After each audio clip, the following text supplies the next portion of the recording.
Hello दोस्तों, जय हिंद। दोस्तों, राजस्थान बिजली बोर्ड में वैकेंसी आई हुई है और कल से फॉर्म भरना शुरू हो गया है।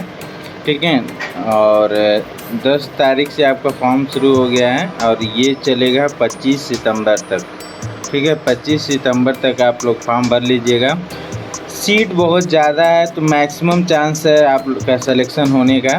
ठीक है, 2163 सीट है तो मैक्सिमम चांस है। जो लोग तैयारी कर रहे होंगे पिछले 1 साल से तो वो कंफर्म है कि हो जाएगा। जब सीट ज़्यादा रहता है तो चांसेस ज़्यादा बन जाते हैं।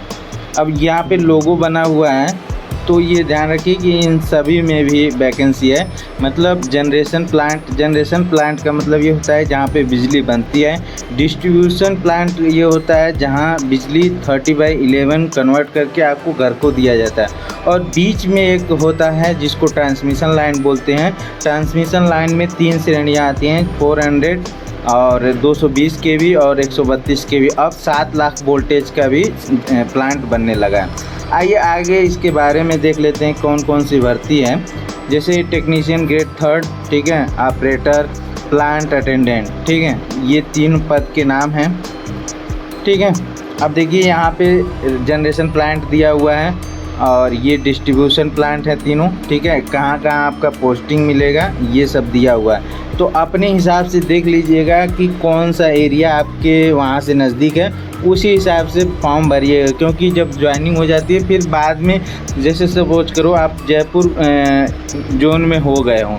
ठीक है, जयपुर जोन का मतलब ये है इतने डिस्ट्रिक्ट में, और इतने डिस्ट्रिक्ट में होने के बाद अब आप सोचो कि मैं अजमेर डिस्ट्रिक्ट में चला जाऊं, मतलब अजमेर जोन में चला जाऊं तो थोड़ा प्रॉब्लम होगा। क्योंकि ये फिर एक बहुत बड़ी प्रक्रिया होती है और शायद आपको अगर ज्वाइनिंग कर लेंगे तो फिर इसी जोन में ही रिटायरमेंट करना पड़ेगा। ऐसा यूपी में तो है, राजस्थान में भी शायद सिमिलर ही होगा।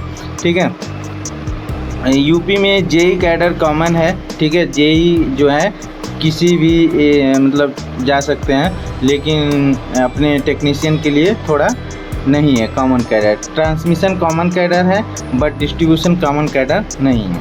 ठीक है, अब देखते हैं ये सब पोस्ट का दिया हुआ है कौन सा कितना है, तो इसके बारे में ज़्यादा डिटेल में मत जाइए, केवल आपका काम है पढ़ाई करना। ठीक है, पोस्ट के बारे में ज़्यादा डिटेल मत लीजिए। यहाँ पे देखते हैं एजुकेशनल क्वालिफ़िकेशन। एजुकेशनल क्वालिफ़िकेशन जो है आपका ITI मांगा हुआ है। ठीक है, ये ITI।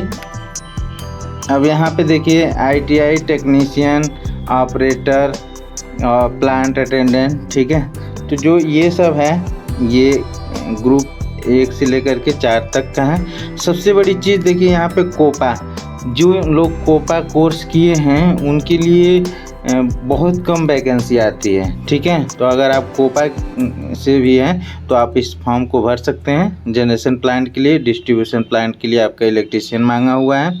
ठीक है,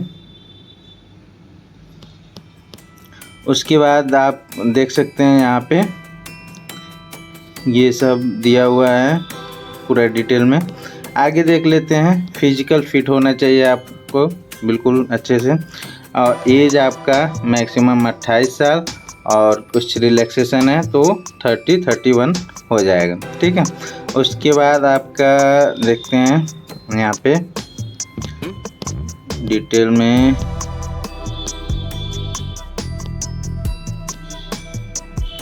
ये फ़ोटो वगैरह दिया हुआ है, कैसे कैसे भरना है, क्या सिग्नेचर होना चाहिए, ये सब आप उसमें देख लीजिएगा। ठीक है, कहेंगे तो कमेंट करिएगा। अगर आपको ये PDF चाहिए होगा तो मैं दे दूँगा। ठीक है, और वीडियो कैसा लगता है मेरा ये चीज़ ज़रूर कमेंट करिएगा। ठीक है, अब देखिए पहला पेपर कैसा होगा। पेपर में आपका जो फर्स्ट पेपर होगा प्री पेपर में आपका क्या क्या आएगा, मैथ भी आएगा। ठीक है, math, general science, current affair, geography, natural resource, agriculture, economic development, ये सब क्वेश्चन टोटल 50 आएंगे। और टेक्निकल आपका 50 क्वेश्चन रहेगा। ठीक है, 1.5 घंटे का रहेगा। ये फर्स्ट वाला पेपर आपका निगेटिव नहीं रहेगा। ठीक है, निगेटिव मार्किंग नहीं रहेगा। सेकेंड वाले में आपका निगेटिव मार्किंग रहेगा। ठीक है, यहाँ पे दिया हुआ है अब देखिए ये सेकेंड वाले में आपका भी सेम है जीएस लगभग, और टेक्निकल आपका बढ़ जाएगा। ठीक है, 2 बार पेपर होगा एकदम। अब देखिए लिखा है there shall be no interview, कोई इंटरव्यू नहीं है। There shall be no negative marking each wrong answer pre examination. Pre वाले में आपका नेगेटिव मार्किंग नहीं है, बट जो मेन एग्ज़ाम होगा उसमें नेगेटिव मार्किंग रहेगा आपका। ठीक है, डॉक्यूमेंट वेरिफिकेशन के टाइम पे क्या क्या डॉक्यूमेंट चाहिए होंगे ये सब हैं यहाँ पे दिया हुआ। ठीक है, ये आपका डेट दिया हुआ है यहाँ पे, कौन कौन सा डेट है। ठीक है, और ये आपका जो है कहाँ सेंटर हो आपका एग्ज़ाम हो सकता है इस एरिया में। तो जो एनसीआर मतलब नेशनल कैपिटल रीजन जो दिल्ली के या यूपी के आसपास हैं उनके लिए जयपुर जो है अच्छा रहेगा, क्योंकि जयपुर के लिए बहुत सारी ट्रेनें हैं दिल्ली से। एक इसमें पॉइंट छूट गया है सैलरी का।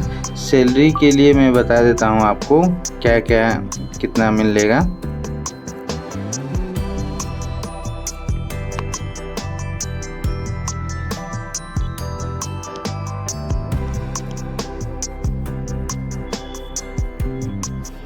देखिए सैलरी जो है आपको फर्स्ट ईयर में 13,500 मिलेगा, सेकेंड ईयर में 19,200, लेकिन इसके साथ अलाउंसेस भी आपके ऐड रहेंगे। ठीक है, और ये जो फॉर्म आपका है इसके लिए चार्ज रखा गया है। जनरल के लिए 1,000 रुपये और अदर के लिए आपका 500 रुपये रखा गया है। अगर इन्फॉर्मेशन अच्छी लगी हो तो प्लीज़ अदर ग्रुप में शेयर करें। Thank you so much.